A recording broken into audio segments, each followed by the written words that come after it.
ছাগল কিনে কোরবানি করার জন্য 15 লক্ষ টাকা 70 লক্ষ টাকা বাজেট কোরবানির জন্য পাইছে কি দেশটাকে?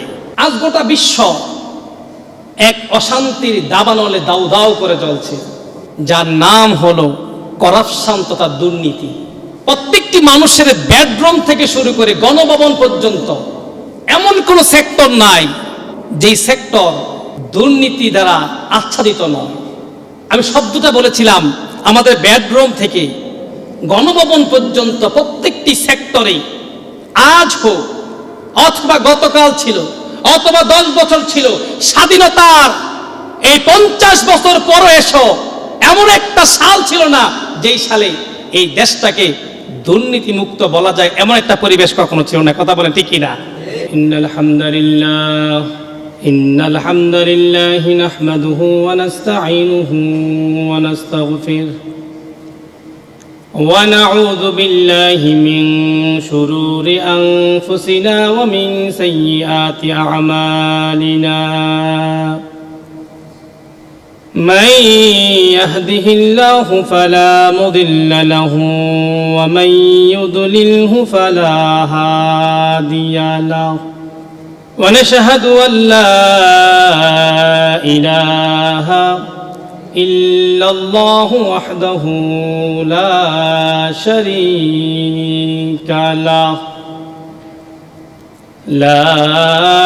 شريك له ولا مثيل له ولا مثل له ونشهد أن محمدا عبد الله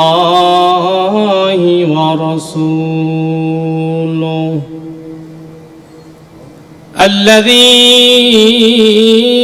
أرسله بالحق بشيرا ونذيرا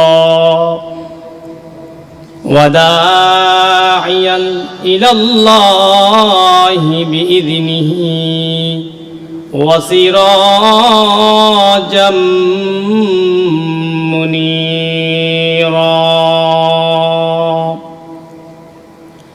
أما بعد فأعوذ بالله من الشيطان الرجيم.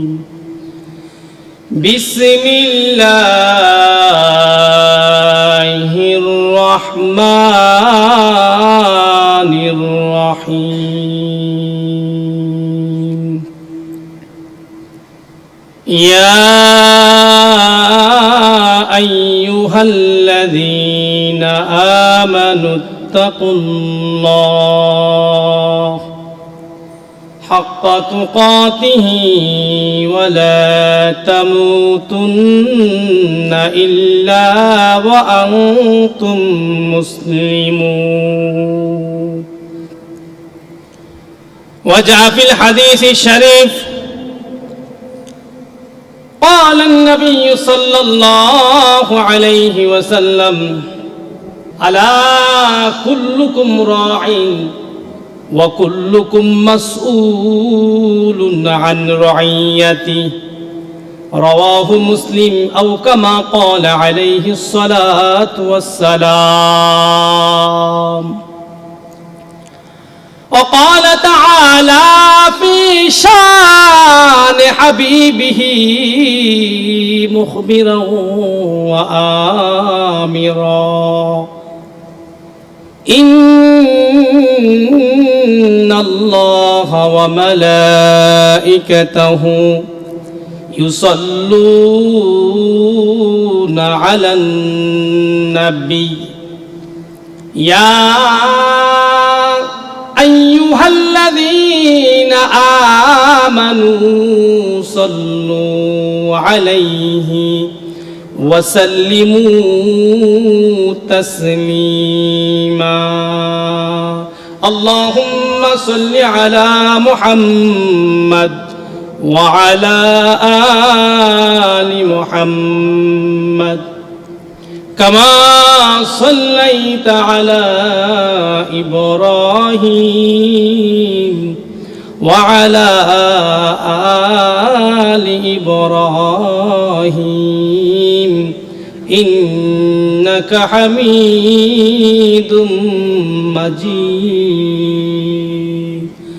আল্লাহুম্মা বারিক আলা মুহাম্মাদিন ওয়া আলা আলি মুহাম্মাদ কামা বারাকতা আলা ইব্রাহিম ওয়া আলা আলি ইব্রাহিম ইন্নাকা হামিদুম মাজিদ। মুআজ্জাজ হাজিরিন, সম্মানিত মুসল্লিয়ানে কেরাম, আল্লাহ রাব্বুল আলামিনের দরবারে কালিমার শুকর আদায় করছি যে রব্বুল আলামিন আমাকে আপনাকে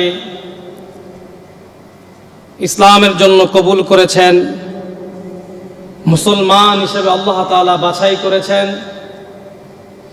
মুসলমানের বহিঃপ্রকাশ হিসাবে রব্বুল আলামিনের গোলামি করার জন্য, আব্দ তথা বান্দার পরিচয় দেওয়ার জন্য এই মসজিদে আল্লাহ তাআলা বাছাই করেছেন।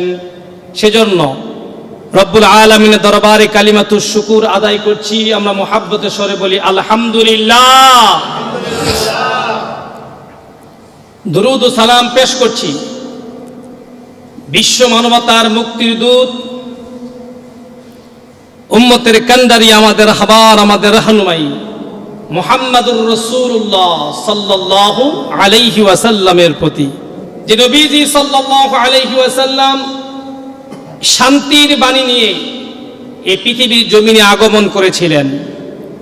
শান্তির বাণীকে নিজের জিন্দেগিতে আমল করা, প্রচার প্রসারের মাধ্যমে গোটা জাতিকে শান্তির ছোঁয়ায়, লোকগুলোকে খাঁটি মানুষ হিসাবে তৈরি করে অশান্তিপূর্ণ একটি সমাজকে শান্তিপূর্ণ একটি সমাজে পরিণত করে গিয়েছিলেন যে নবীজি মুহাম্মাদুর রাসূলুল্লাহ সাল্লাল্লাহু আলাইহি ওয়াসাল্লাম।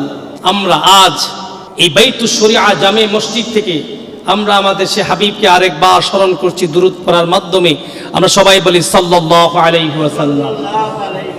সম্মানিত মুসল্লিয়ানে কেরাম, এই পৃথিবী ততদিন পর্যন্ত শান্তিময় থাকবে যতদিন পর্যন্ত এই মানুষগুলো কোরআন এবং সুন্নাহর ধারে কাছে অবস্থান করবে। মানুষ যতদিন কোরআন এবং সুন্নাহকে ধরে থাকবে ততদিন তারা শান্তির নিচে অবস্থান করবে। এটাই সত্য। এই মেসেজটুকুই আমার প্রিয় নবীজি সাল্লাল্লাহু আলাইহি ওয়াসাল্লাম দিয়ে গিয়েছেন। আজ গোটা বিশ্ব এক অশান্তির দাবানলে দাউ দাউ করে চলছে। তার অংশ বিশেষ আমাদের এই ৫৬,০০০ বর্গ মাইলের ছোট্ট একটি দেশ, এখানেও একটি মহা অশান্তি বিরাজ করছে, যার নাম হলো করাপশন তথা দুর্নীতি। প্রত্যেকটি মানুষের বেডরুম থেকে শুরু করে গণভবন পর্যন্ত এমন কোন সেক্টর নাই যেই সেক্টর দুর্নীতি দ্বারা আচ্ছাদিত নয়। এখন দুর্নীতির আওয়াজ যদি আপনারা শোনেন তাহলে বুঝবেন, হয়তো মনে করবেন হুজুর মনে হয় কোনো এক পক্ষকে কেন্দ্র করে মনে আজকে আলোচনা সাজাবে। না ভাই, আমরা হুজুররা এত একচোখা নয়, আমরা হুজুররা এত এক দেশ দর্শিতা নয়। আমাদের এই দুটি চোখের সামনে সকল বনি আদম সমান। সবাইকে একটা ভিশন নিয়ে এই মিম্বার থেকে কথা বলা দরকার এবং আলহামদুলিল্লাহ বাইতুশ শরিয়া জামে মসজিদে সেই কাজগুলো করা হয়। কারণ যদি এক দেশ দর্শিতা, এক পক্ষকে কেন্দ্র করে বলা হয়, আমার ভাইয়েরা, আপনি অত কিছু করতে পারবেন না, এই মসজিদ কমিটি বা আপনার মুসল্লি কিছু করতে পারবেন না। আল্লাহ রাব্বুল আলামিনের দরবারে আমি খতিব সাহেব আসামির কাঠগড়ায় দাঁড়াবো কি দাঁড়াবো না? দুনিয়া থেকে রেহাই পাওয়া যাবে, কিন্তু আল্লাহ রাব্বুল আলামিনের আদালত থেকে রেহাই পাওয়া সম্ভব নয়। আমাদের টার্গেট সবাই, আমি শব্দটা বলেছিলাম, আমাদের বেডরুম থেকে গণভবন পর্যন্ত প্রত্যেকটি সেক্টরে আজ হোক অথবা গতকাল ছিল অথবা 10 বছর ছিল, স্বাধীনতার এই 50 বছর পরে এসো এমন একটা সাল ছিল না যেই সালে এই দেশটাকে দুর্নীতি মুক্ত বলা যায় এমন একটা পরিবেশ কখনো ছিল না। কথা বলেন ঠিক কিনা? তাহলে এই দুর্নীতি আমার দেশকে এগিয়ে নিচ্ছে না পিছনে ফেলাচ্ছে? এতে কারো সন্দেহ আছে? কারো সন্দেহ নাই, কারো সন্দেহ নাই। তাহলে এই দুর্নীতি প্রতিরোধে ইসলাম কি প্রেসক্রিপশন আপনাদেরকে প্রেসক্রাইব করে সে বিষয়ে আলোচনা হবে। আল্লাহ তৌফিক দান করে বলি আমিন। ভাইয়েরা আমার, দুর্নীতি শব্দটির অর্থ কি? দুর্নীতি এর শাব্দিক অর্থ হলো নীতির পরিপন্থী। কি? নীতির পরিপন্থী। দুর্নীতি মানে হলো নীতির পরিপন্থী, যেইটা যেইভাবে হওয়ার কথা সেইভাবে না হয়ে এর পরিপন্থী অন্য কোনো উপায়ে হয়, তার নাম দুর্নীতি। আপনার পরিবারে দুর্নীতি আছে, আপনি একজন বাবা, আপনার কাছে দুর্নীতির দৃষ্টিভঙ্গি হলো, আল্লাহ বলছেন দুইটি সন্তানকে সমানভাবে দেখবা, কিন্তু আপনি সমানভাবে দেখতে পারেন নাই। তাহলে আপনি কি নীতির মাঝে আছেন নাকি নীতির পরিপন্থী আছেন? জবাব দেন একটু, কি আছেন? তাহলে আপনি দুর্নীতিগ্রস্ত। আপনি একজন ব্যবসায়ী, আল্লাহ রাব্বুল আলামিন কোরআনুল কারীমের মাঝে সঠিকভাবে ওজন করে, ওজনে মাপ করে ক্রেতার কাছে সে মালগুলোকে বিক্রি করার জন্য বলেছেন, এটা হলো নীতি। কিন্তু যদি আপনি বিপরীত পক্ষে ওজনে কম দিয়ে মাল বিক্রি করেন, সঠিক মালের মধ্যে ভেজাল মিক্স করে দেন, তাহলে আপনি কি নীতির মধ্যে আছেন নাকি নীতির পরিপন্থী? এর নাম দুর্নীতি। আপনি একজন শিক্ষক, শিক্ষকের দায়িত্ব হলো শিক্ষকতার পেশাকে সুন্দরভাবে করা, এ জাতিকে সভ্য করে তোলা, অসভ্য জাতি নয়। কিন্তু আপনি শিক্ষকতা করছেন, আপনার কোনো ভিশন নাই, আপনার কোনো মিশন নাই, আপনি শুধু প্রতিষ্ঠানে যাচ্ছেন আর আসছেন, শুধু বেতনটা মাস শেষে কখন আসবে সে অপেক্ষায় থাকেন, কিন্তু আপনি আপনার শিক্ষার্থীকে সেই মানে সভ্য করার মতন কোনো পরিকল্পনা আপনি করলেন না, আদর্শ আপনি তাকে চিনালেন না।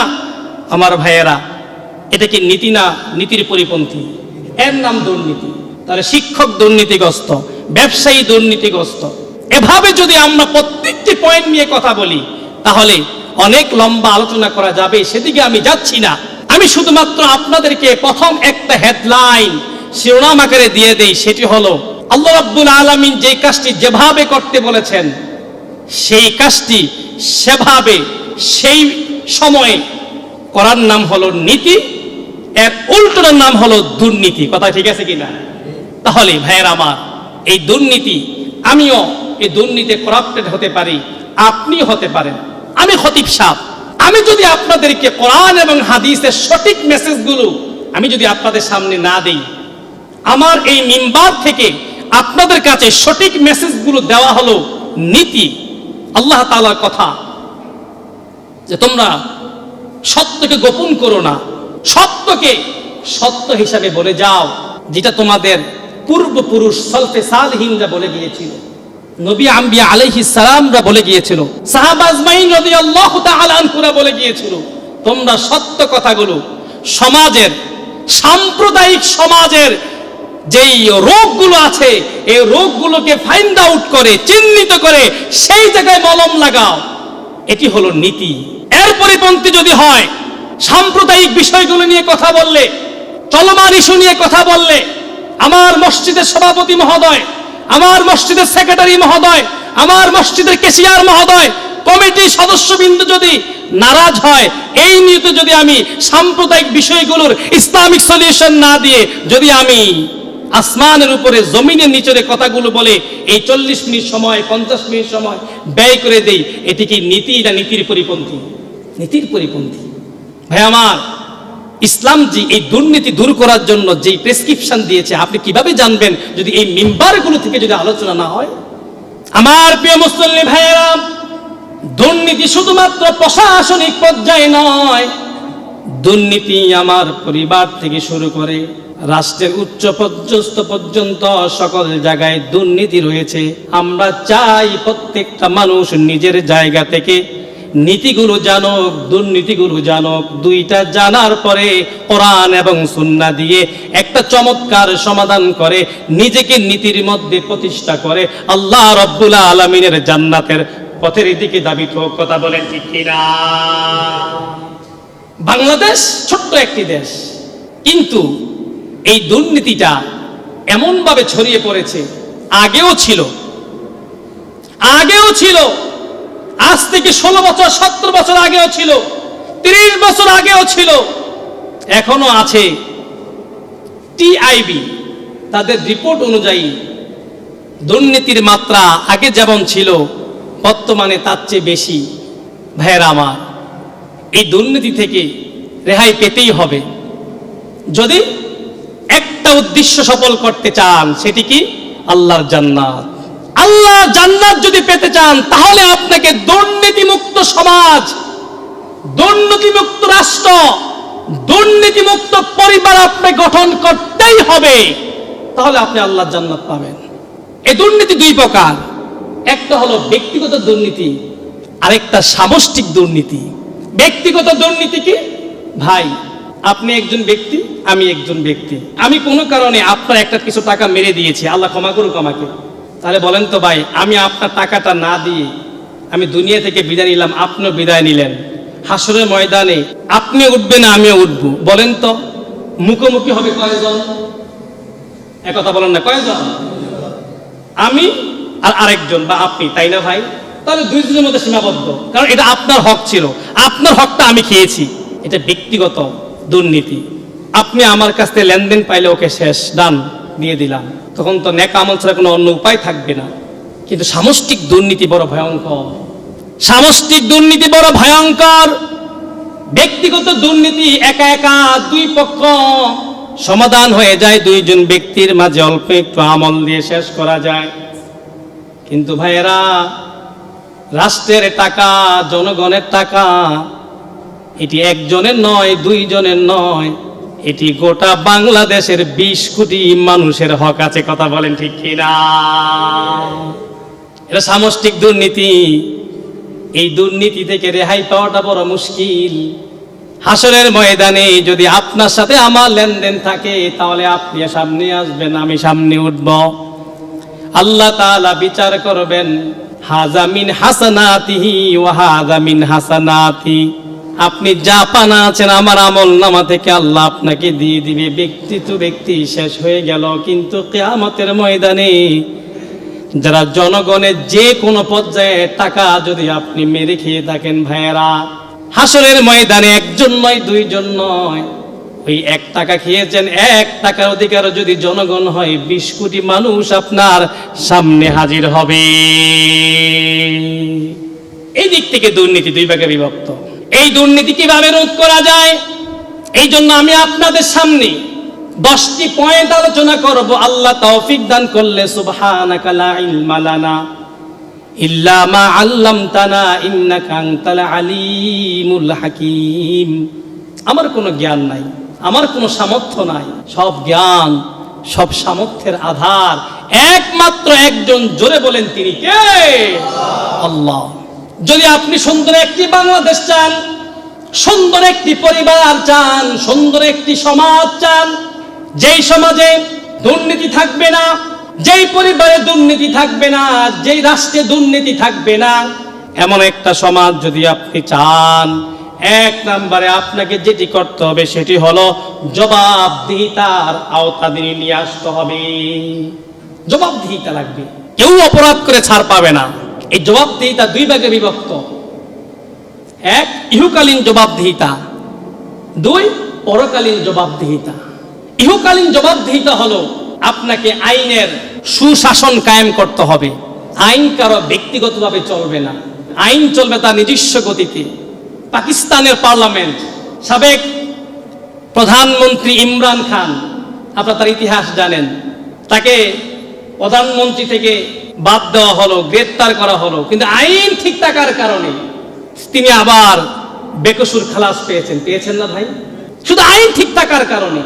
দুর্ভাগ্য এই জাতির জন্য, সৌভাগ্য পাকিস্তানের মানুষের জন্য, যদি ইমরান খান যদি পাকিস্তানের আদালতের কাছে না এসে অন্য কোন দেশের আদালতের কাছে যাইতো, তাহলে মনে হয় না এই দুনিয়া সে এতদিন পর্যন্ত বেঁচে থাকতে। কথা বলে ঠিক কিনা?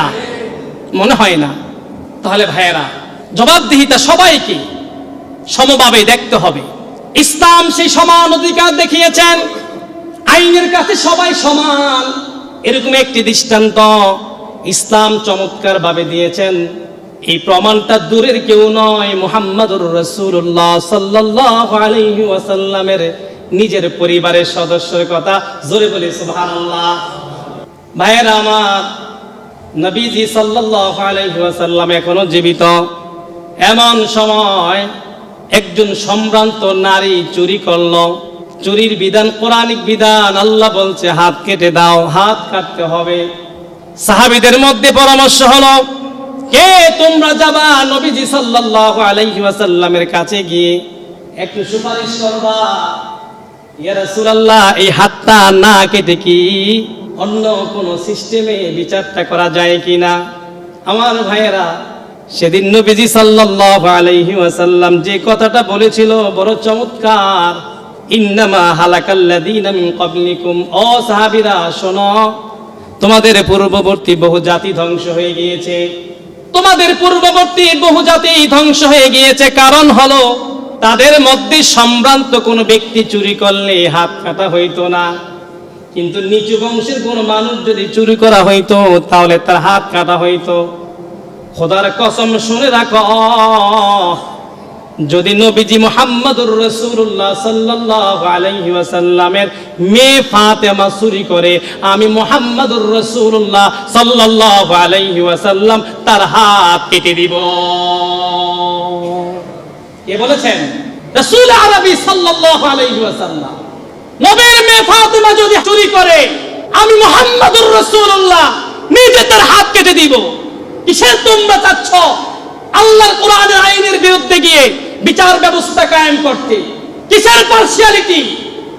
ভাইয়েরা আমার, এরকম দৃশ্য যদি আজ বাংলাদেশে থাকতো তাহলে দেশের টাকা বিদেশে যায় না, টাকা এমন ভাবে মানুষ আত্মসাৎ করে না, একটা ছাগলের দাম 15 লক্ষ টাকা হয় না।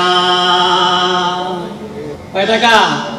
কত মানুষ ভাত খেতে পায় না, আর আহাম্মকের দলেরা, নির্বোধ চোরের গোষ্ঠীরা একটা ছাগল কিনে কোরবানি করার জন্য 15 লক্ষ টাকা, 70 লক্ষ টাকা বাজেট কোরবানির জন্য। পাইছে কি দেশটাকে? ভাইয়েরা আমার, ইহকালীন জবাবদিহিতার মধ্যে আনতে হবে। 2 নাম্বার হলো, যদি দুর্নীতিমুক্ত পরিবার, দুর্নীতিমুক্ত সমাজ, দুর্নীতিমুক্ত রাষ্ট্র যদি আপনারা পেতে চান, পরকালীন জবাবদিহিতা সবার হৃদয়ের মাঝে ঢুকাতে হবে। শুনে রাখেন পরকালটা কেমন। রব্বুল আলামিন কোরআনুল কারীমের 85 নম্বর সূরা বুরুজের 12 নম্বর আয়াতের মধ্যে আল্লাহ বলেন, ইন্না বাতশা রাব্বিকা লাশাদীদ। আল্লাহ বলেন, নিশ্চয় তোমার রব পরকালে কঠিন ভাবে তোমাদেরকে পাকড়াও করবে। দেখবেন দুনিয়ার জমিনে যদি কেউ অপরাধ করে, অপরাধ যখন ধরা পড়ে, যখন তাকে ডাকা হয়, ভাই তুমি কাজ করছো? না করি নাই। না তুমি করছো? খোদার কসম কাটে, আল্লাহর কসম কাটে, মার কসম কাটে, বাবার কসম কাটে, কোরআনের কসম কাটে, মক্কা মদিনার কসম কাটা শেষ, সে করে নাই। ঠিক তুমি করো নাই, শিওর? কিন্তু শিওর। ঠিক আছে। এবার যখন সিসি ক্যামেরাটা ওপেন করে দেয় আর প্রিভিয়াস রেকর্ডটা টেনে দেয়, দেখো তো কে করছে এটা, এবার তার মুখের হাসি আর থাকে না, কসমের মাত্রা থাকে না, সে চোরের মতো হয়ে যায়। কথা বলেন ঠিক কি না? ঠিক সেম ভাবে আল্লাহ রাব্বুল আলামিন হাশরের ময়দানে একটা পাকড়াও বিচার করবেন। সেদিন সব সিসি ক্যামেরাগুলো ওপেন হয়ে যাবে খোলা কিতাবের মধ্যে।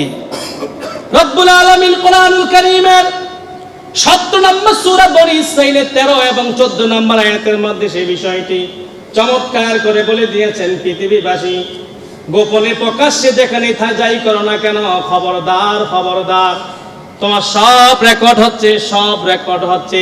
আল্লাহ রাব্বুল আলামিন তোমার রেকর্ডটাকে কিয়ামতের ময়দানে হাশরের মাঠে ওপেন করে দিবেন। وكل إنسان ألزمناه طائره في عنقه ونخرج له يوم القيامة كتابا يلقاه منشورا।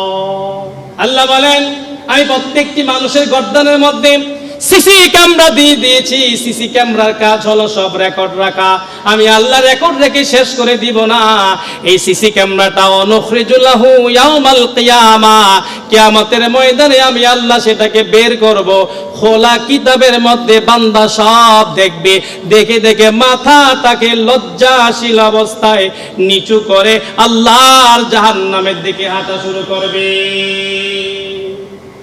এই জন্য ভাইয়েরা, পরকালীন জবাব দিয়ে তাকে ভুইলেন না, ভুইলেন না। আপনি মনে করছেন আপনি যে কাজ করেন কেউ দেখে না, না, আল্লাহ সব রেকর্ড রাখছেন। কিরামান কাতিবিনা ইয়ালামুনা মা তাফআলুন।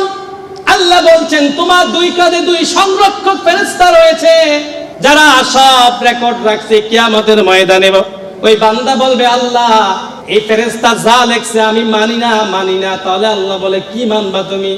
আল্লাহ পারলে আমার অর্গান থেকে, আমার বডি থেকে সাক্ষী বের করো। আল্লাহ কয়, ঠিক আছে, এবার তোমার মুখটা আমি আল্লাহ বন্ধ করে দেই। সেই বিষয়টা কোরআনে আল্লাহ বলে দিয়েছে, আপনি হয়তো জানেন না। 36 নম্বর সূরা ইয়াসিন আয়াত নাম্বার 65। আল-ইয়াওমা নাখতিমু আলা আফওয়াহিহিম ওয়া তুকাল্লিমুনা আইদিহিম ওয়া তাশহাদু আরজুলুহুম বিমা কানু ইয়াকসিবুন। আল্লাহ বলে, বান্দা যখন এই কথা বলবে, আল্লাহ দুই ফেরেশতা যা লেখছে আমি মানি না, আমার মধ্য থেকে সাক্ষী বের করো। আল্লাহ বলবে, ঠিক আছে, এবার তোমার মুখমণ্ডল বন্ধ। আল-ইয়াওমা নাখতিমু আলা আফওয়াহিহিম, এবার তোমার মুখমণ্ডলকে আল্লাহ বন্ধ করে দিবে।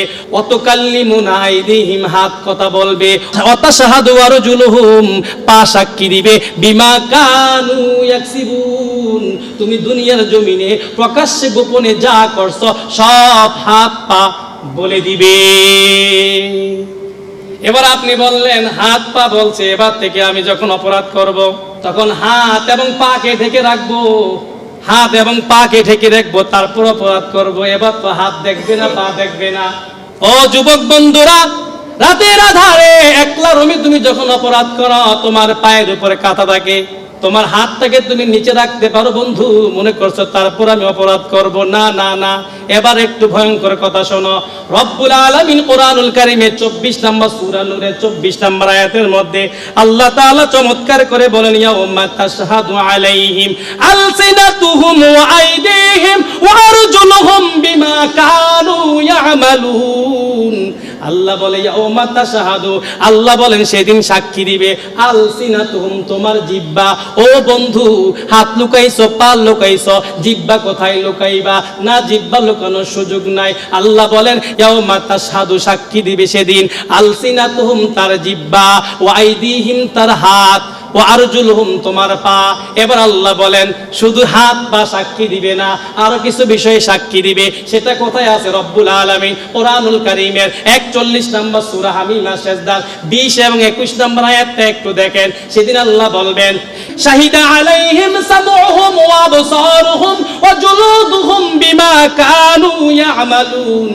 আল্লাহ বলেন, শাহিদা আলাইহিম, তার বিরুদ্ধে সাক্ষী দিবেন। 41 নম্বর সূরা হামিমা সেজদার 20 নম্বর আয়াত। আল্লাহ বলেন, শাহিদা আলাইহিম, তার বিরুদ্ধে সাক্ষী দিবে। সামউহুম, তার কান।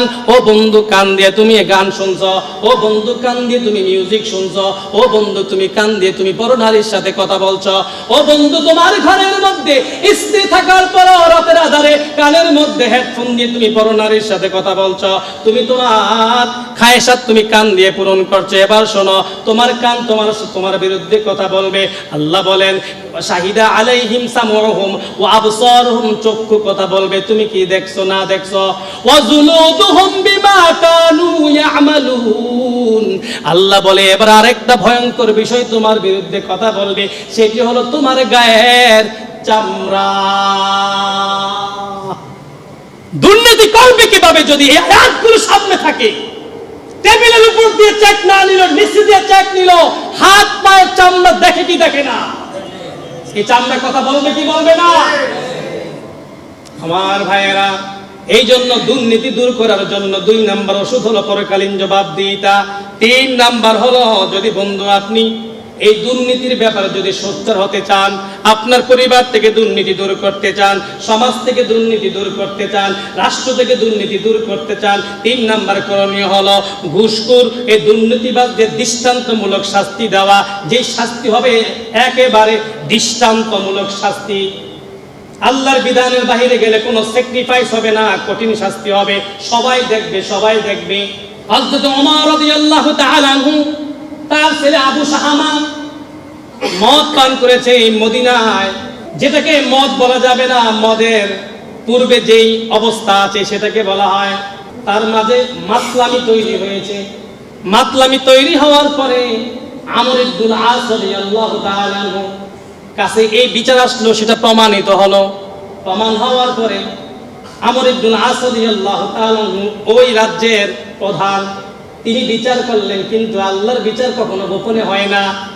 আল্লাহর বিচার হলো এরকম মিডিয়ার সামনে সবাইকে প্রচার করে দেখাইতে হবে। যেটা এখন আপনারা মাঝে মাঝে ইন্দোনেশিয়ার বিচারগুলো পান, জিনার বিচার। ইউটিউবে সার্চ করবেন ইন্দোনেশিয়ার জিনার বিচার ব্যবস্থা, দেখবেন কত ভিডিও চলে আসবে, প্রকাশ্যে রেকর্ডিং করে গোটা পৃথিবীকে দেখিয়ে দেয়। ও পৃথিবীবাসী শুনে রাখো, তোমরা যদি জিনা বেবিচার করো, আল্লাহর কোরআনের আইন হলো যদি পুরুষ এবং নারী বিবাহিত হয়, রজম তথা পাথর মেরে দুনিয়া থেকে বিদায় করে দাও। এবার আমর ইবনে আস রাদিয়াল্লাহু তাআলা আনহু আবু শাহামাকে 80 বেত্রাঘাত মারলো কোরআনের আইন দেখে, কিন্তু বিচারটা করেছে একান্ত গোপনে। এবার এই কথা যখন ওমরের কানে আসলো, ওমর রাদিয়াল্লাহু তাআলা আনহু বলল, না, বিচার আমি মানি না। তুমি 80 বেত দিয়েছো, সেটা ঠিক আছে, কোরআনের আইন বাস্তবায়ন করছো, কিন্তু কেন তুমি প্রকাশ্যে দাও নাই? কেন আমিরুল মুমিনের ছেলে বলে তাকে তুমি ছেড়ে দিয়েছ? তাকে আমি 80 বেত দিব। বাবা এবার হযরত ওমর যখন তাকে নিজের কাছে আনলেন, সবার সামনে ঘোষণা করে 80টা বেত দিলেন। 80টা বেত দেওয়ার 1 মাস পরে আবু শাহামা দুনিয়া থেকে বিদায় নিয়ে গেল।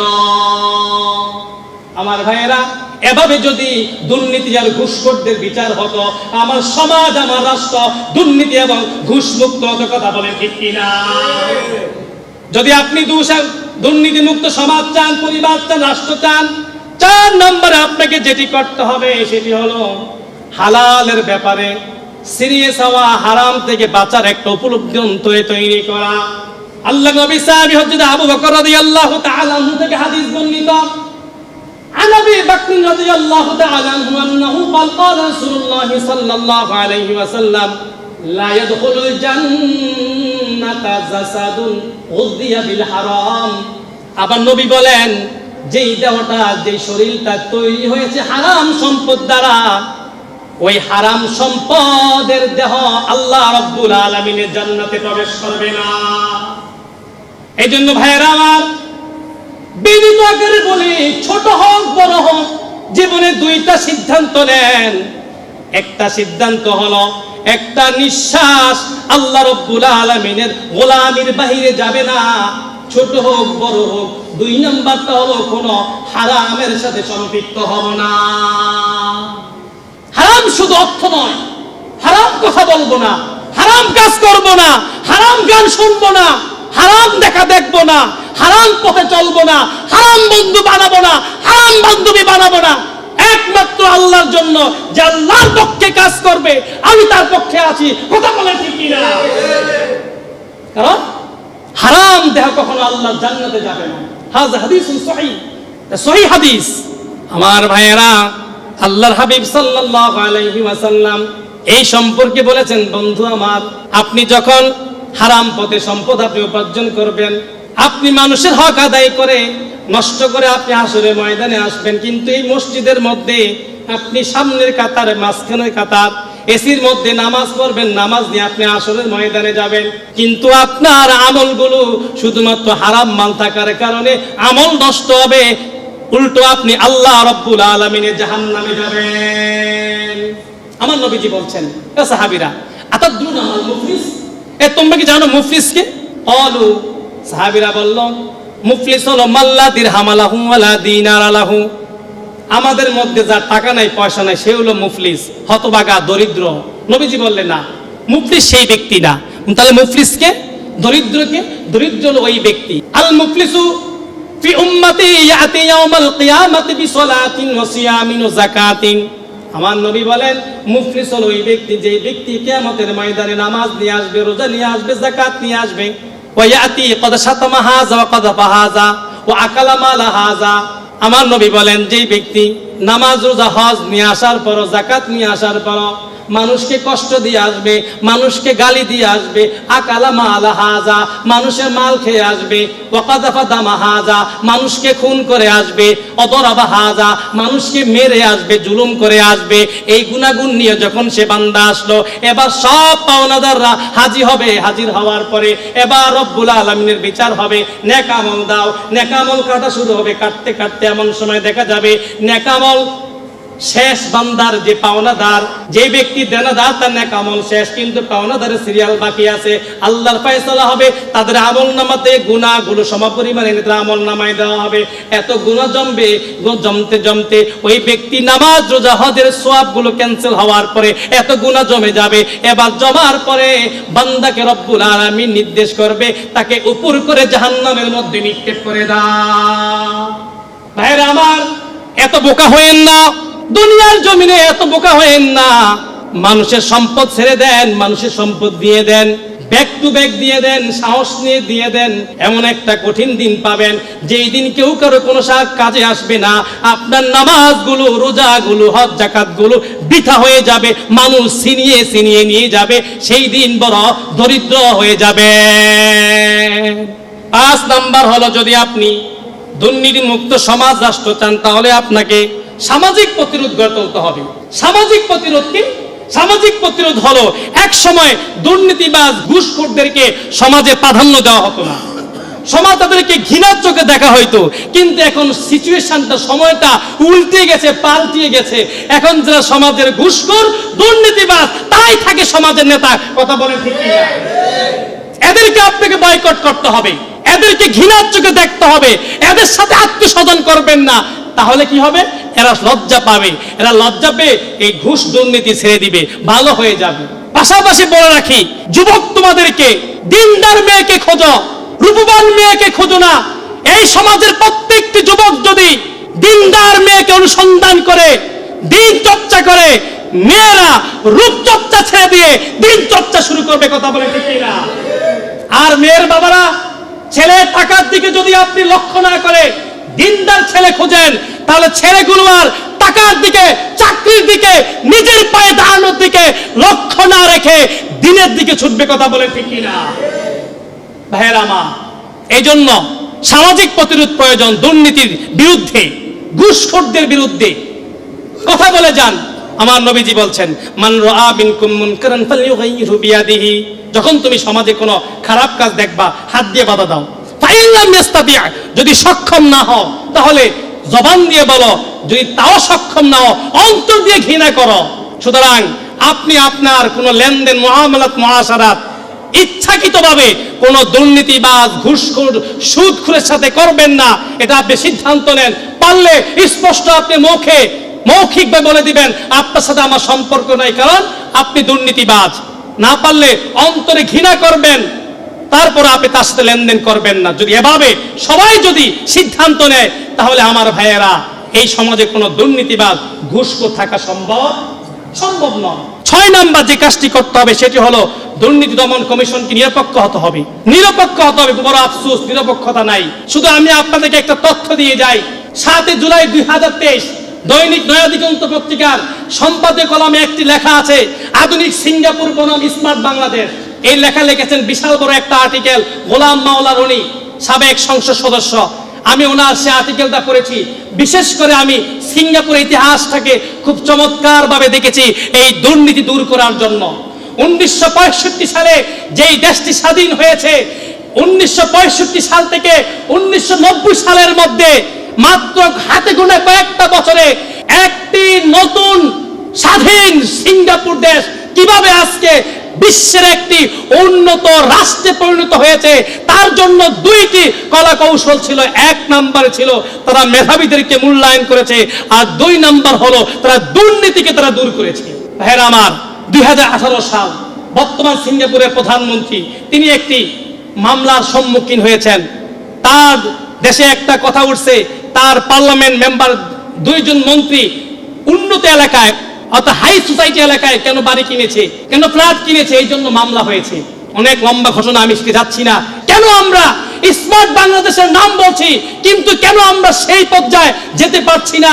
প্রত্যেকটি জায়গায় দুর্নীতি কেন আমরা গ্রস্ত হচ্ছি? শুধুমাত্র এই দুর্নীতির ব্যাপারে জিরো টলারেন্স আমরা দেখাতে পারি নাই। এই জন্য এই সুন্দর একটি এত সবুজ শ্যামল দেশ এখন উন্নতির শিখরে যেতে পারছে না। চিকিৎসার জন্য যখন একটু কঠিন রোগ হয়ে যায় ভারতে, নাই যাও সিঙ্গাপুরে মাউন্ট এলিজাবেথে, কথা বলে ঠিক কি না? অথচ আমাদের মাত্র 5 বছর আগে সিঙ্গাপুর স্বাধীন হয়েছে, 71 সাল, আর হলো 1965 সাল। কি হয়ে গেছে সিঙ্গাপুর, আর আমরা এখনো কোথায় আছি ভাইয়ের আমার? এই জন্য আমি আপনাদেরকে বলবো, যদি আমরা এরকম করতে চাই, একটি দুর্নীতি দমন কমিশন হতে হবে নিরপেক্ষ।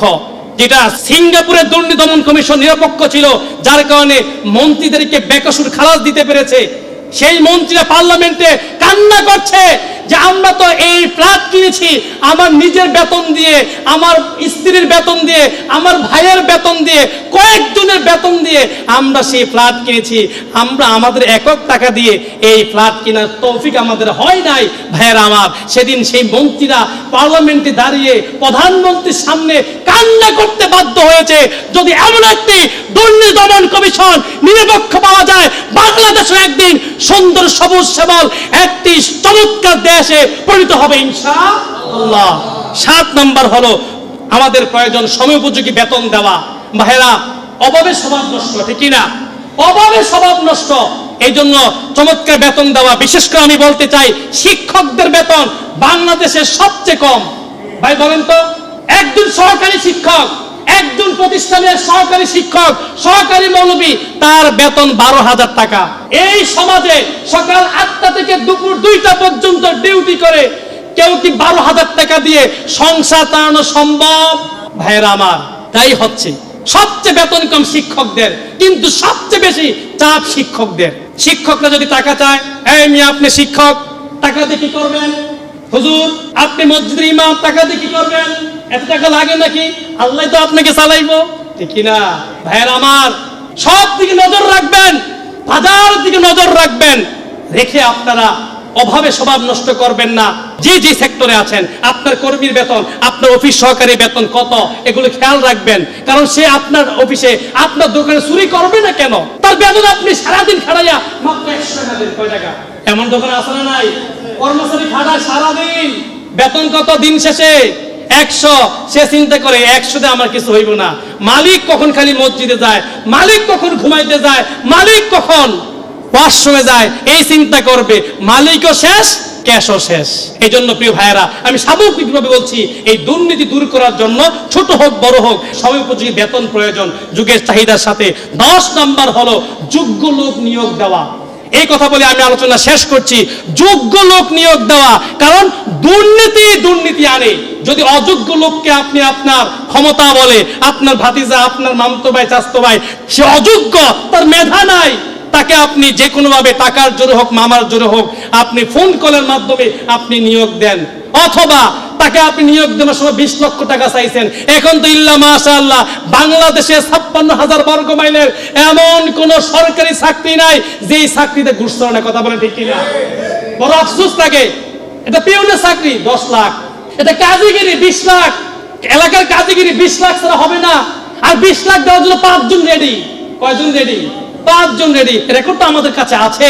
ভাইয়েরা আমার, যদি আপনি যেই লোকটা 20 লাখ টাকা দিয়া এখানে আসলো, সেই ব্যক্তি কি এসে কি বসে থাকবে, নাকি 20 লাখ থেকে 40 লাখ করার জন্য থাকবে পেরেশানির মধ্যে? কথা বলেন ঠিক কিনা? লাস্ট একটা কথা বলে শেষ করছি। আমাদের কমলনগর, লক্ষ্মীপুর জেলার কমলনগর থানার বর্তমান উপজেলা চেয়ারম্যান, আমি নামটা ভুলে গিয়েছি, মুরব্বীর মাওলানা সাহেব, তিনি বলেছেন আমি উপজেলা চেয়ারম্যান ইলেকশন করছি মাত্র 2 লক্ষ টাকা দিয়ে। কয় লক্ষ টাকা দিয়ে? 2 লক্ষ টাকা দিয়ে। আর উনি বলছে, ওনার কথা আমি কোট করছি, আর আমার সাথে যে সকল যোদ্ধারা আমার এই ভোটের যুদ্ধে অংশগ্রহণ করছে, তারা শুধু নমিনেশন কিনছে 2 কোটি টাকা দিয়ে। কথা বলেন ঠিক কিনা? তাহলে যেই লোকটা নমিনেশন করলো 2 কোটি দিয়ে, যেই লোকটা এলাকার ইলেকশনের সময় লোকদেরকে, আমি বলি গত 26 তারিখ, গত 26শে জুন, এই আমাদের আশেপাশে, এই ঢাকার আশেপাশে একটা জেলায় ইলেকশন হয়েছে, পৌরসভা ইলেকশন। সেখানে প্রত্যেক ভোটারের জন্য ভোটের আগের দিন যিনি এখন বর্তমান মেয়র উনি দিয়েছেন 5,000, যিনি ঠকছেন আগের মেয়র উনি দিয়েছেন প্রত্যেক ভোটারকে 3,000। এবার চিন্তা করেন, তাহলে যে লোকগুলো এত টাকা ইনভেস্ট করলো আমার ভাইয়েরা, সে কি মেয়র হওয়ার পরে কি এবার বলে ঠিক আছে এই এলাকার মানুষ যত সমস্যা সব সমস্যা আমি দেখবো, রাস্তা কয়টা নষ্ট সব কাজ করো, এটা করবে। আর রাস্তা বাদ দে, আমার গেছে 20 কোটি, এই 20 কোটি আগে এসে নেক, তারপরে দেশের জনগণ কথা বলে ঠিক কি না? এই জন্য আমার এই উদ্দেশ্যে দুইটি কথা। এক, জনগণ ভাইদেরকে বলছি, কোন প্রকার দুর্নীতির সাথে আপনারা সম্পৃক্ত হবেন না। যে ইনসাফ ভিত্তিক কথা বলবে, যে ভদ্র মানুষ ভালো মানুষ তাকেই ভোট দিবেন। ভোটের আগে এক কাপ চাও খাবেন না। কেন? আপনার কোনো টাকা নাই, নির্লজ্জের মতো কেন আপনি চা খাচ্ছেন একজন প্রার্থীর টাকা দিয়ে? আপনার সব টাকা দরকার। যদি আপনি মনে করেন এই ব্যক্তি আমার জন্য কাজ করবে, লোকটি ভালো, তাকে একটা ভোট দেন, তাকে একটা ভোট দেন। আপনি কখনোই ভোটের আগে টাকা নেবেন না, টাকা আপনি কখন গ্রহণ করবেন না, চা খাবেন না। আর আমার প্রার্থী ভাইদেরকে বলবো, যারাই স্বপ্ন দেখবেন সমাজ প্রতিষ্ঠা, মেহেরবানি করে দরকার নাই ওই দায়িত্ব নেওয়ার, যেই দায়িত্ব আপনাকে জাহান্নামের দিকে নিয়ে যায়, যেই দায়িত্ব আপনার 20 কোটি ইনভেস্টকে 50 কোটি বানাইতে হবে, এমন দায়িত্ব আপনি নিয়েন না। দুনিয়ার জমিনে সম্মান পাবেন হয়তো 63 বছর, নয়তো 70 বছর, তারপরে আপনার বাবা যেদিকে চলে গিয়েছে আপনাকেও সেদিকে চলে যেতে হবে, কি হবে না? আমার কথায় যদি কে কষ্ট পেয়ে থাকেন আমায় ক্ষমা করবেন। এই কথাগুলো আমার দায়িত্ব ছিল। প্রত্যেকটা রেফারেন্স আছে, যদি কারো আমার আজকের জুমার আলোচনার নোট প্রয়োজন হয়, কোরআন হাদিস আছে কিনা আমি আপনাকে দিয়ে দিব, নামাজে পড়ে বসবেন দিয়ে দিব, অথবা আমার হোয়াটসঅ্যাপে কল দিবেন দিয়ে দিব ইনশাআল্লাহ। তাআলা আমাদেরকে, আমাদের পরিবার, আমাদের সমাজ, আমাদের ব্যক্তিকে দুর্নীতি মুক্ত রাখার তৌফিক দান করে বলি আমিন। ওয়া মা আলাইনা ইল্লাল বালাগ।